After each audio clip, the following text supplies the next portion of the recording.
हाँ तो भाई, क्या हाल है आप सभी के? सभी अच्छे हैं? चलो, तो जैसा कि आप सभी को पता है कि कल हमने लास्ट लेक्चर में एक बहुत इम्पोर्टेंट टॉपिक के बारे में बात की, और जिस टॉपिक का नाम था डीएनए फिंगर प्रिंटिंग। ठीक है, तो मैं आपसे ये कहूँ कि डीएनए फिंगर प्रिंटिंग को कल हमने कंप्लीट कर लिया था, है ना भाई, डीएनए फिंगर प्रिंटिंग। तो आज क्योंकि ये हमारा बहुत इम्पोर्टेंट चैप्टर है, तो आज हम इसी चैप्टर को पूरे को रिवाइज करते हैं। ठीक है भाई, समझ रहे हैं आप मेरी बात को? हाँ, क्योंकि 15वां चैप्टर और 16वां चैप्टर आपके लिए बहुत इम्पोर्टेंट चैप्टर हैं। तो आज हम पूरी वीडियो में इस चैप्टर को एक बार दोबारा से देखेंगे, हर टॉपिक को, ठीक है, जिससे आपको और अच्छा वो लर्न हो जाए। ठीक है, चलिए देखिए भाई, तो चैप्टर 15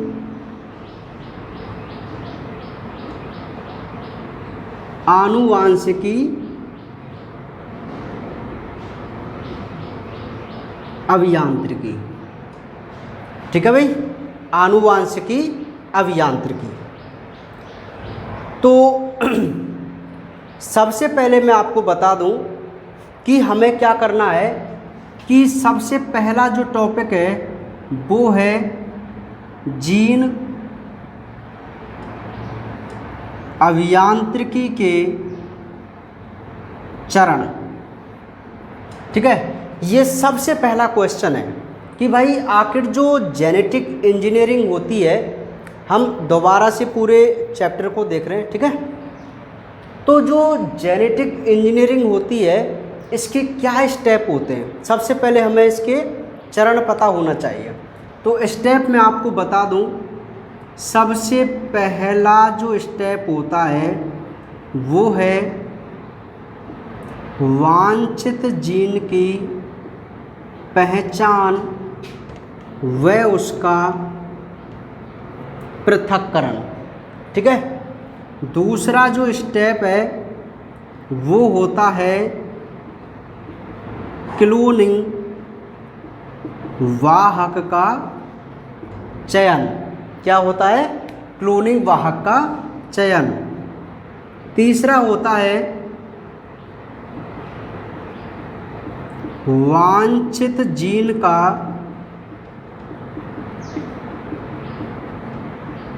क्लोनिंग वाहक में निवेशन। चौथा जो होता है वो होता है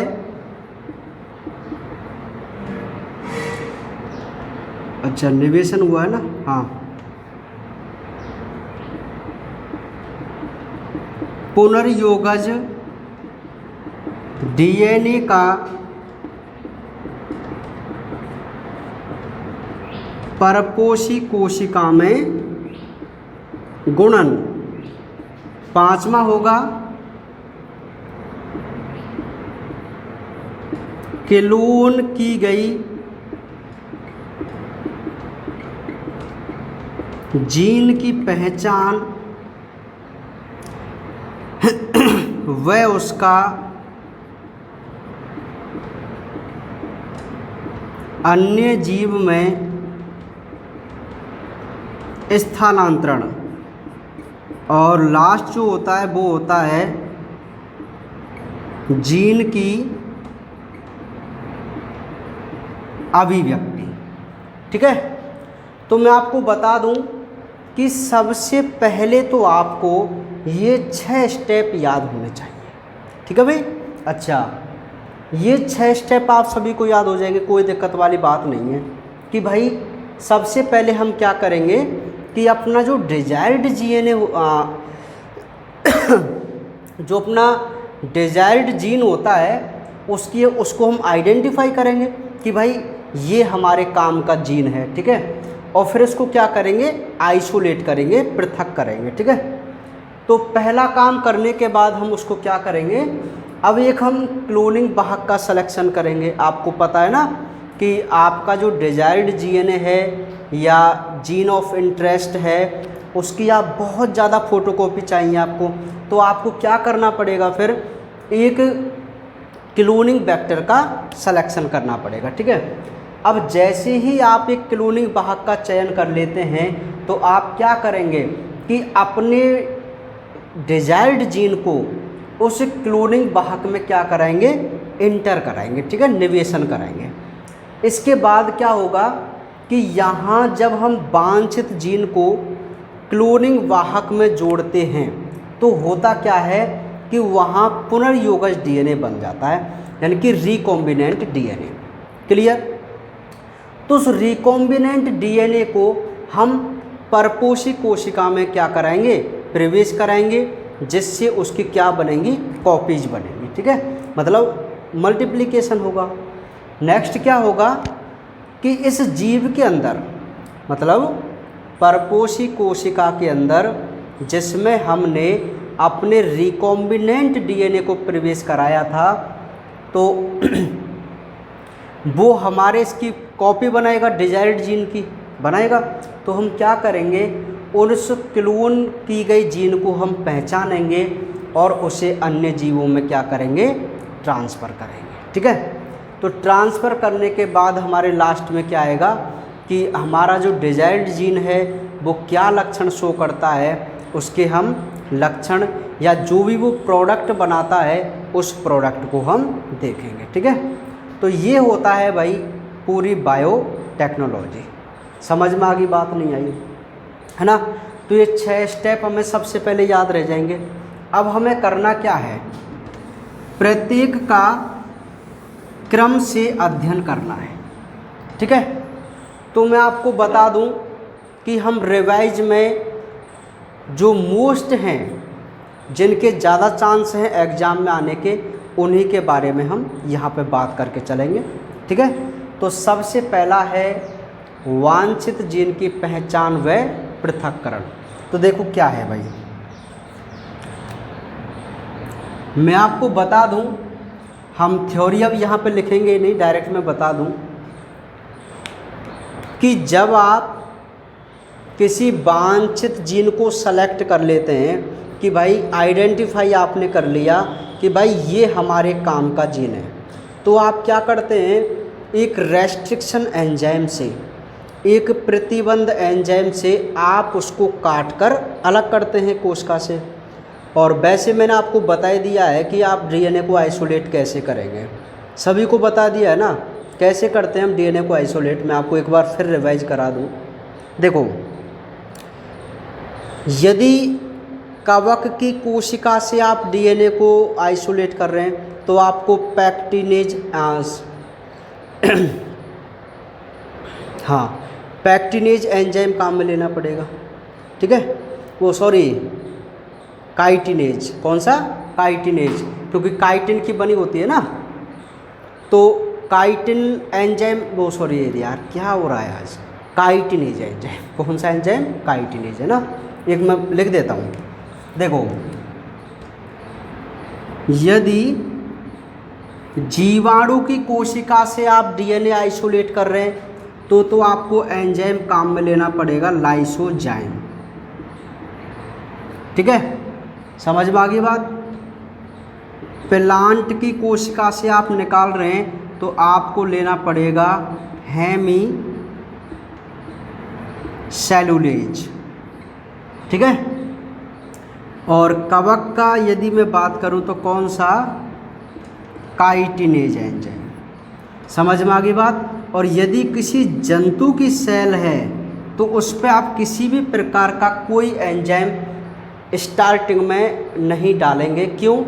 क्योंकि जंतु जो सेल होती है ना उस पर सेल वॉल नहीं होती। ठीक है, केवल प्लाज्मा मेम्ब्रेन होती है, जबकि इन सभी में सेल वॉल होती है। और इनकी सेल वॉल को डिस्ट्रॉय करने के लिए हम ये डिफरेंट टाइप के एंजाइम काम में लेते हैं। ठीक है, लेकिन यदि हमें जंतु कोशिका से ही आइसोलेट करना है तो अब हम आगे क्या करते हैं, तो देखिए, जंतु जो सेल्स होती है इसके केंद्रक में हमारा डीएनए है ना, तो हम क्या करते हैं, इसमें बहुत सारी और एक्स्ट्रा चीज़ें हैं। जैसे मैं आपको बता दूं, लिपिड है ना, आरएनए है, प्रोटीन है कि नहीं। तो इन वसावी है, तो इनको हम डिस्ट्रॉय करने के लिए क्या करते हैं, प्रोटीएज, लाइपेज, न्यूक्लिएज आदि एंजाइम काम में लेते हैं। और वो एंजाइम क्या करेंगे कि इसके जो और एक्स्ट्रा जो हैं उनको नष्ट कर देते हैं, और केवल जो बचता है वो डीएनए ही बचता है इस सेल में। ठीक है, अब ये पूरा एक कचरा हो गया, बहुत सारी चीज़ें हमने इसमें नष्ट कर दी। हम इस पूरे मलबे को डालते हैं चिल्ड इथेनॉल, या मैं कह सकता हूँ वाइन, दारू में। ठीक है, जिससे कि और एक इस प्रकार की एक पेंसिल सी लेते हैं और उसको ऐसे जब घुमाते हैं ना, तो जो डीएनए होता है वो उसके चारों ओर लिपट जाता है। ठीक है, इस विधि को ना हम स्पूलिंग बोलते हैं। क्या बोलते हैं? स्पूलिंग। समझ में आ गई बात? क्या बोलेंगे इसको? स्पूलिंग बोलेंगे। क्या बोलेंगे? स्पूलिंग। ठीक है, तो इस प्रकार हम अपने डीएनए को क्या करते हैं? आइसोलेट करते हैं। तो समझ में आ गया आपको कैसे डीएनए को आइसोलेट करेंगे हम, है ना। तो पहचान करने के बाद हम उसे जब रेस्ट्रिक्शन एंजाइम से काटते हैं तो फिर हमारी मोस्ट बात आती है रेस्ट्रिक्शन एंजाइम के बारे में। रेस्ट्रिक्शन एंजाइम तो क्या है भाई? प्रतिबंध एंजाइम। तो मैं आपको एक सिंपल सी बात बता दूं, ऐसे एंजाइम जो डीएनए को विशिष्ट स्थलों से काटने का कार्य करते हैं उन्हें हम रेस्ट्रिक्शन एंजाइम बोलते हैं। नहीं आई बात समझ में? बहुत सिंपल है कि यार क्या है रेस्ट्रिक्शन एंजाइम। तो ऐसे एंजाइम जो डीएनए को विशिष्ट स्थलों से काटें उन्हें हम रेस्ट्रिक्शन एंजाइम कहते हैं। ठीक है, मतलब क्या है कि प्रतिबंध एंजाइम ऐसे एंजाइम होते हैं जो आणविक कैंची की तरह काम करते हैं, जो डीएनए को विशिष्ट स्थल से काटते हैं। उन्हें हम क्या कहते हैं?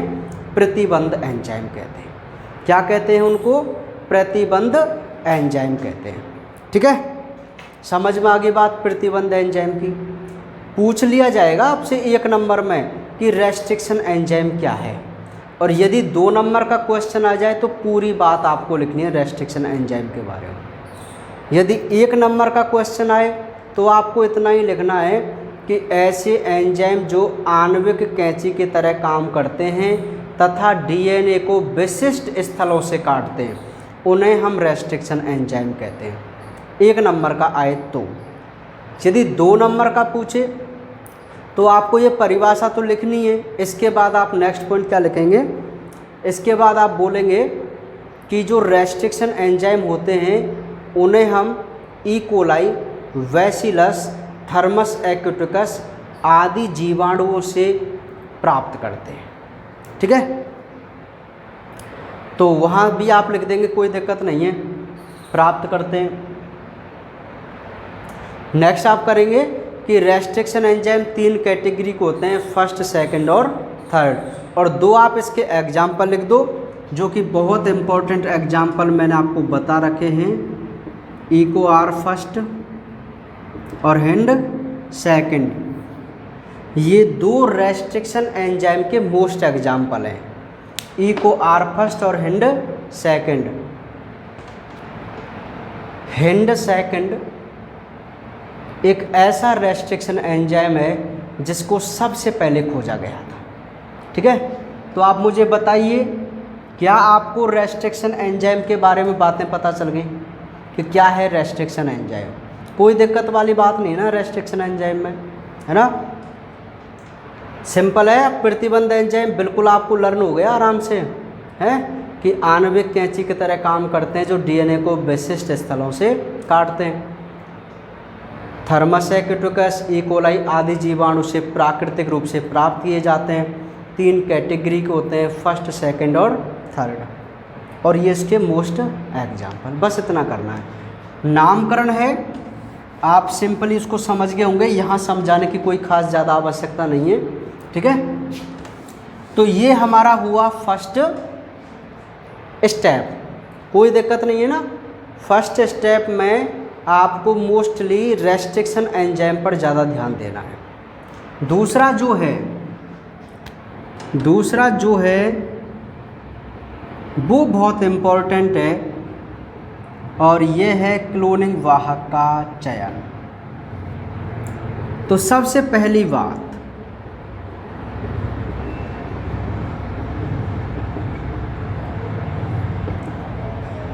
क्लोनिंग वाहक का चयन।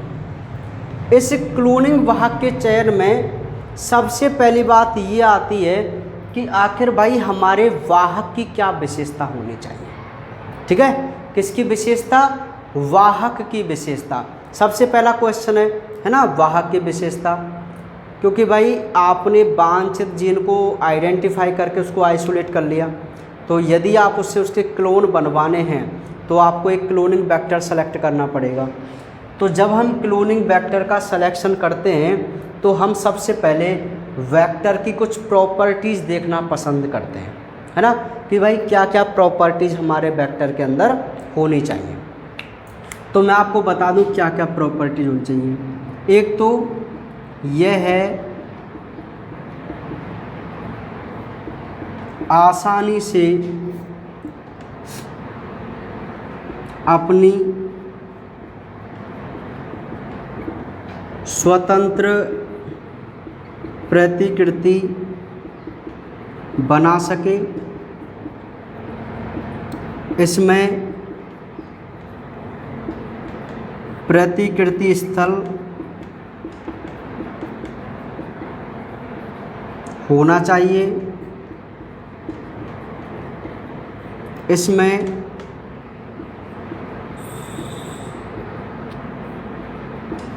प्रतिबंध स्थल होने चाहिए जहां वांछित जीन को जोड़ा जा सके। नेक्स्ट, इसमें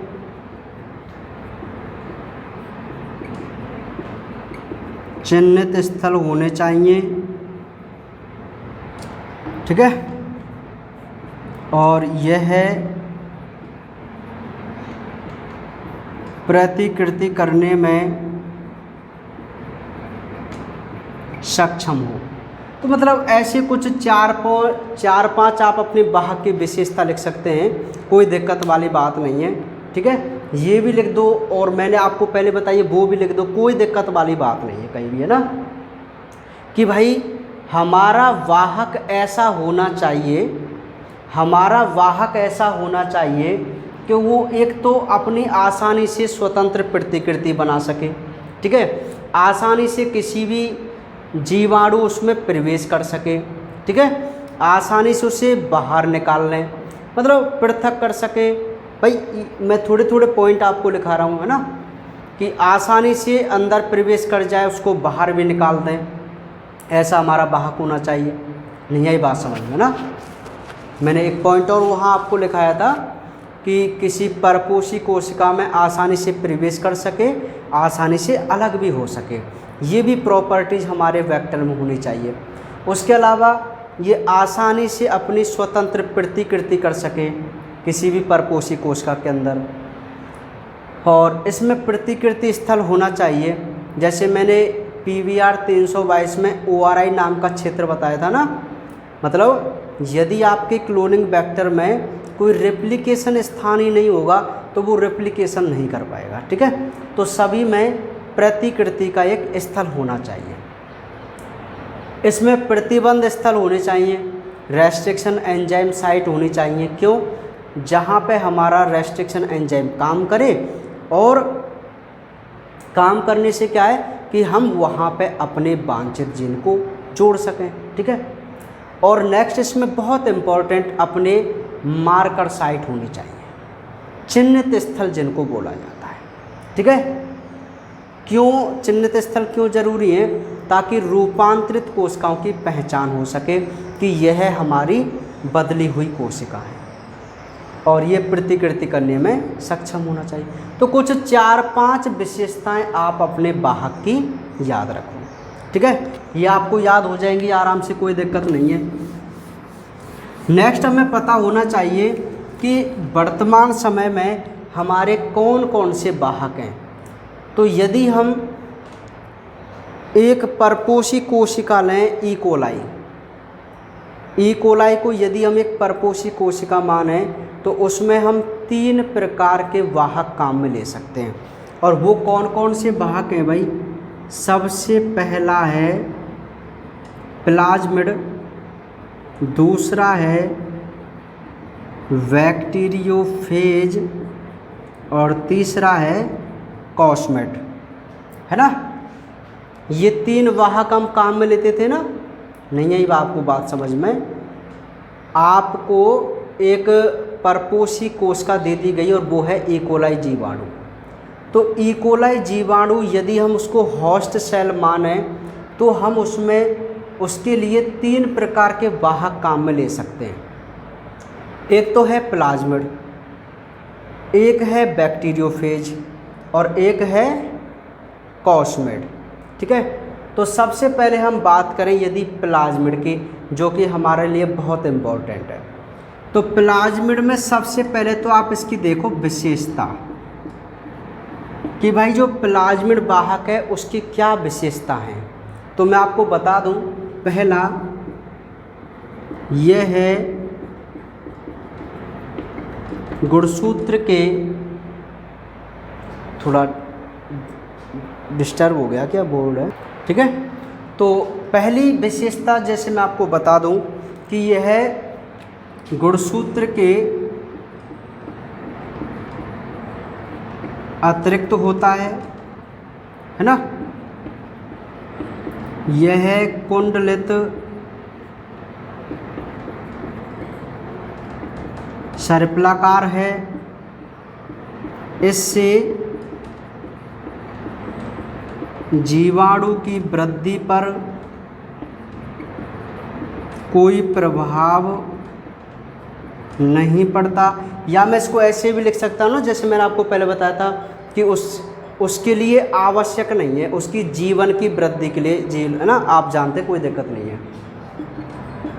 इसमें प्रतिबंध स्थल होते हैं, इसमें चिन्हित स्थल होते हैं ना। तो ऐसे आप 3-4 विशेषताएं प्लाज्मिड के बारे में लिख सकते हैं। देखो मैं आपको बता दूं क्या क्या लिखना है आपको, कि एक तो यह ई कोलाई में पाए जाने वाले, यह जीवाणु के गुणसूत्र के अतिरिक्त पाए जाते हैं ना, गुणसूत्र के अलावा। दूसरी बात, यह सर्पिलाकार डीएनए होता है।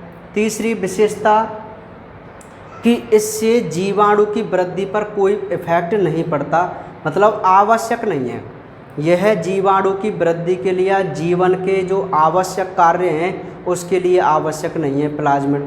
नेक्स्ट बात, इसमें प्रतिबंध स्थल होते हैं जहाँ पे हम अपने वांछित जीन को जोड़ सकते हैं। इसमें चिन्हित स्थल होते हैं जो रूपांतरित कोशिकाओं को पहचानने में मदद करते हैं।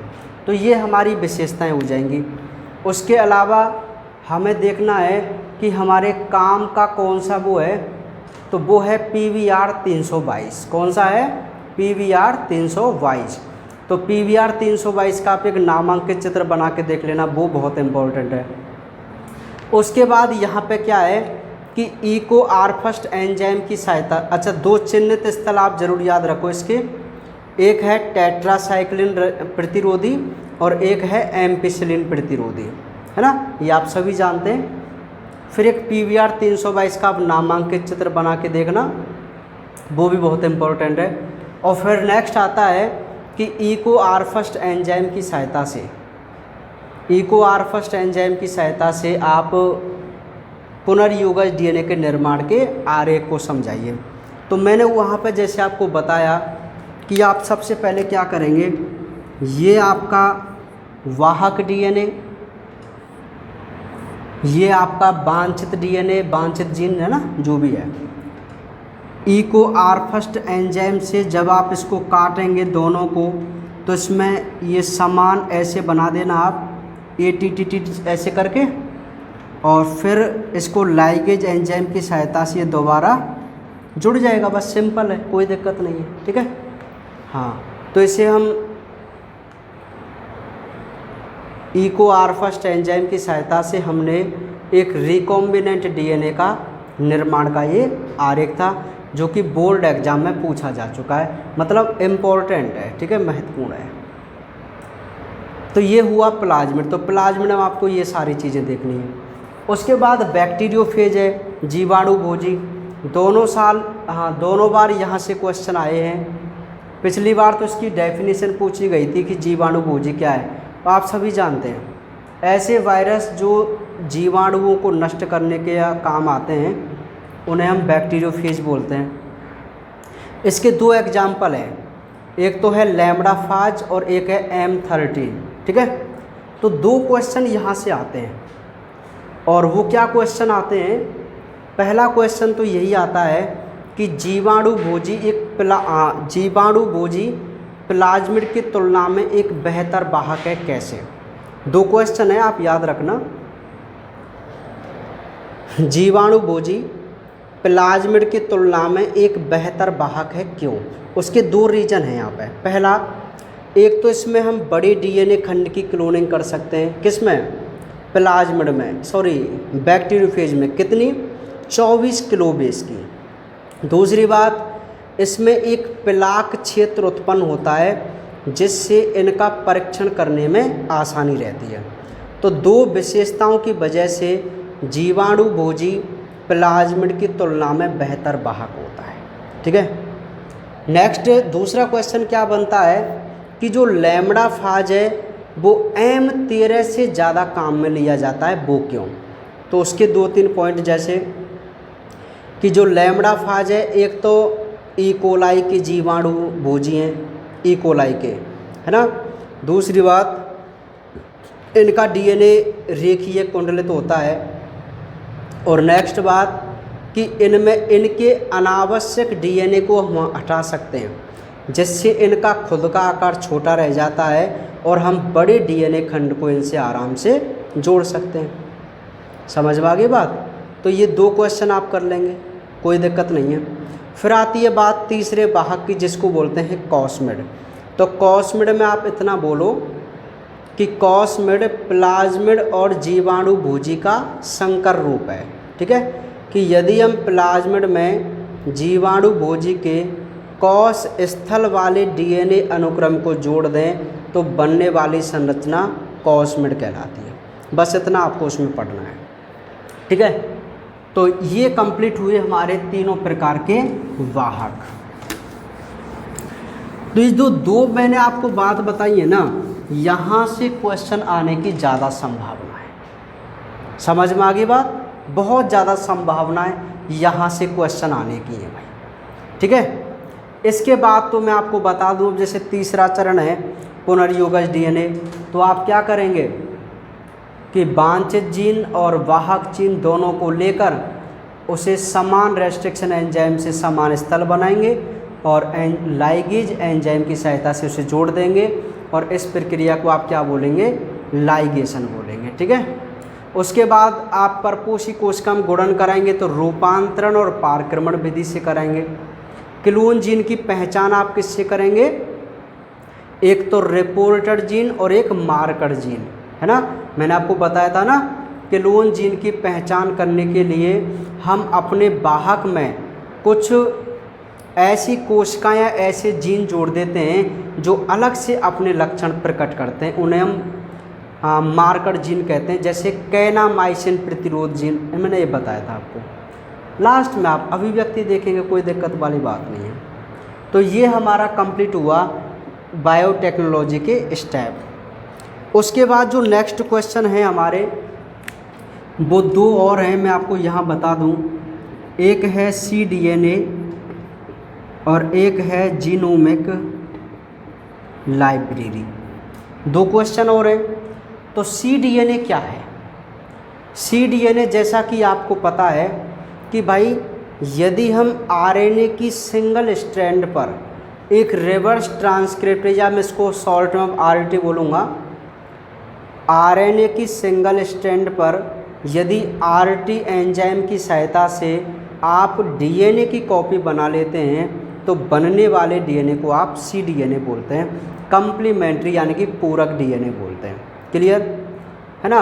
और यदि आप किसी भी जीव के संपूर्ण RNA के cDNA बना लेंगे तो उसे हम क्या बोलेंगे, cDNA लाइब्रेरी बोलेंगे। ठीक है। अब cDNA लाइब्रेरी का निर्माण कैसे होता है, कुछ 4-5 पॉइंट थे।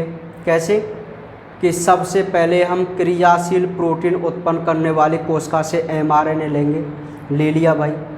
उस mRNA पर RT एंजाइम की सहायता से DNA बनाएंगे, बना लिया। अब उसकी DNA प्रोब द्वारा, cDNA प्रोब द्वारा आप इसकी पहचान करेंगे, कर ली पहचान करने के बाद उससे आप क्लोनिंग वाहक में डालो, या पहले क्लोनिंग वाहक में डाल दो, फिर उसके बाद पहचान करो। ठीक है, तो बन गया आपका cDNA। कलेक्ट कर लीजिए बस। cDNA library, genomic library. तो यहाँ आप याद रखो कि जीनोम क्या है, तो अगुणित गुणसूत्र का जो समुच्चय होता है उसे हम जीनोम बोलते हैं, है ना। तो यदि हम कंप्लीट अगुणित गुणसूत्र के समुच्चय को संधारित कर लें, मतलब जीन अभियांत्रिकी विधि से यदि हम किसी भी जीव के सारे अगुणित सेटों को बना लें तो हम उसे जीनोमिक लाइब्रेरी बोलते हैं। और इसके निर्माण की जो विधि है वो भी सेम ही है जैसे हमने अभी बायोटेक्नोलॉजी की थी, है ना। जैसे दाता DNA, वांछित जीन काट दो, वाहक से जोड़ दो, क्लोन करो, DNA द्वारा पहचान करो, बस यही है सारा, है ना। थोड़ी तबीयत डाउन है, मैं आपको बता दूं। पढ़ा ही रहा हूँ मैं आपके लिए केवल, है ना, ताकि आपकी क्लासों का रेगुलेशन वो ख़त्म नहीं हो। कल से थोड़ी बहुत ज़्यादा तबीयत ख़राब है, लेकिन ये टाइम क्या है, बहुत इम्पोर्टेंट है ना पढ़ाई के लिए, तो इसलिए मैं पढ़ा रहा हूँ, है ना। समझ रहे आ रहा आप मेरी बात को। चलिए, तो ये बात समझ में आ गई आपको, कोई दिक्कत वाली बात नहीं है ना। इसके बाद जो हमारी कुछ इम्पोर्टेंट विधियां हैं, और वो विधियां हैं मैं ऐसे ही आपको बता देता हूँ ना। थोड़ी बहुत ज़्यादा थकान और शरीर में वो हो रहा है ना, क्या बोलते हैं उसको, सुनिए। तो नेक्स्ट जो मैं आपको बताने जा रहा हूँ वो ये बताने जा रहा हूँ कि भाई कुछ इम्पोर्टेंट मेथड, विधियाँ। ठीक है, तो ये विधियाँ क्या है, मैं आपको कुछ विधियों के बारे में आपसे बताता हूँ। तो सबसे पहली बात होती है एक जेल इलेक्ट्रोफोरेसिस विधि, है ना। ये बहुत इम्पोर्टेंट विधि है। तो इलेक्ट्रोफोरेसिस विधि क्या होती है, एक सिंपल सी मैं आपको बात बताऊं कि DNA खंडों को आकार के आधार पर अलग करने के लिए, DNA खंडों को आकार के आधार पर अलग करने के लिए जो विधि काम में ली जाती है उसे इलेक्ट्रोफोरेसिस विधि कहते हैं। समझ में आ गई बात। इस विधि में हम क्या करते हैं कि विद्युत क्षेत्र के प्रभाव से DNA खंडों को, जो कि नेगेटिव आयन होते हैं, ऋणात्मक होते हैं, उन्हें खंडों के आधार पर अलग करते हैं। इसमें दो प्रकार के जेल काम में लिए जाते हैं, एक तो है एगारोज जेल और एक है पॉलीएक्रिलोमाइड जेल। दो प्रकार के जेल हम यहाँ पे काम लेते हैं, है ना। और नेक्स्ट आप इसमें बोलेंगे कि जो जेल होता है उसमें छोटे छोटे छिद्र होते हैं जो सूक्ष्म छलनी की भांति काम करते हैं, और जब इसमें हम विद्युत प्रवाहित करते हैं ना तो जो DNA नेगेटिव चार्ज हैं वो पॉजिटिव की तरफ भागेंगे, तो जो बड़े खंड हैं वो तो रह जाते हैं पीछे, मतलब धीमी गति से चलते हैं, और जो छोटे खंड हैं वो जाते हैं आगे। तो इस प्रकार हम उनको अलग अलग कर लेते हैं ना। इथिडियम ब्रोमाइड डालते हैं जिससे वो चमकते हैं और पहचानते हैं। इलेक्ट्रोफोरेसिस करने के बाद आप करते हैं ब्लॉटिंग। क्या करते हैं? ब्लॉटिंग। अब ब्लॉटिंग तकनीक मैं आपको बता चुका हूँ, एक बार फिर देखो कि एगारोज जेल पर जो डीएनए खंड अभी पड़े हुए हैं जो आकार के आधार पर अलग अलग हैं, उस पर यदि हम नाइट्रोसेलुलोज की झिल्ली रख दें तो जो डीएनए खंड हैं वो नाइट्रोसेलुलोज की झिल्ली पर फिक्स हो जाते हैं। तो इसे हम बोलते हैं सदर्न ब्लॉटिंग। क्या बोलते हैं? Southern blotting. सिंपल सी आप बात समझो, एगारोज जेल पर यदि आप नाइट्रोसेलुलोज की झिल्ली रखें तो जो डीएनए हैं वो झिल्ली पर फिक्स हो जाते हैं। इस विधि को हम सदर्न ब्लॉटिंग बोलते हैं। यदि डीएनए के स्थान पर आरएनए हो, है ना, आरएनए एगारोज जेल में, और तो हम झिल्ली के स्थान पर ओवीएम पत्र काम में लेते हैं। इस विधि को नदर्न ब्लॉटिंग कहते हैं। क्या कहते हैं? नदर्न। और उसके बाद यदि प्रोटीन हो तो उसको बोलते हैं वेस्टर्न ब्लॉट परीक्षण। तो 3 विधि आप याद रख लेना, छोटी छोटी, ठीक है। तो ये हो गया। नेक्स्ट अब हम बात करते हैं एक, फिर और याद रखो, अच्छा पीसीआर तो बहुत सिंपल है कि भाई डीएनए की एक कॉपी से कम समय में लाखों कॉपी बनाने के लिए कैरी मुलिस ने एक सशक्त तकनीक खोजी जिसे हम पॉलीमरेज चेन रिएक्शन बोलते हैं। और ये जो विधि है वो कौन से यंत्र में संपन्न होती है? थर्मोसाइक्लर यंत्र में संपन्न होती है। इतना ही पढ़ो, 1-2 उपयोगिता आप पढ़ लेना, कोई दिक्कत वाली वहाँ समझने वाली बात नहीं है ना। उसके बाद है RFLP, उसकी पूरी फॉर्म आप याद रखो। हालांकि लास्ट ईयर पूछा जा चुका है तो कम चांस है इस बार आने के, लेकिन फुल फॉर्म आप ज़रूर याद कर लेना, है ना। रेस्ट्रिक्शन, फ्रेगमेंट, लेंथ, पॉलीमॉर्फिज्म, ठीक है, RFLP। उसके बाद थी हमारी लास्ट DNA फिंगरप्रिंटिंग। तो मैं आपको बता दिया है कि अब तक जो मैंने ये 4-5 विधि बताई हैं वो सभी DNA फिंगरप्रिंटिंग के लिए काम में आती है। DNA फिंगरप्रिंटिंग किस सिद्धांत पर कार्य करती है? VNTR सिद्धांत पर। क्या है VNTR सिद्धांत? Variable number of tandem repeat. आपको पता है ना VNTR क्या था? 99.99% सभी का DNA एक जैसा होता है, जो जीन वाला पार्ट होता है,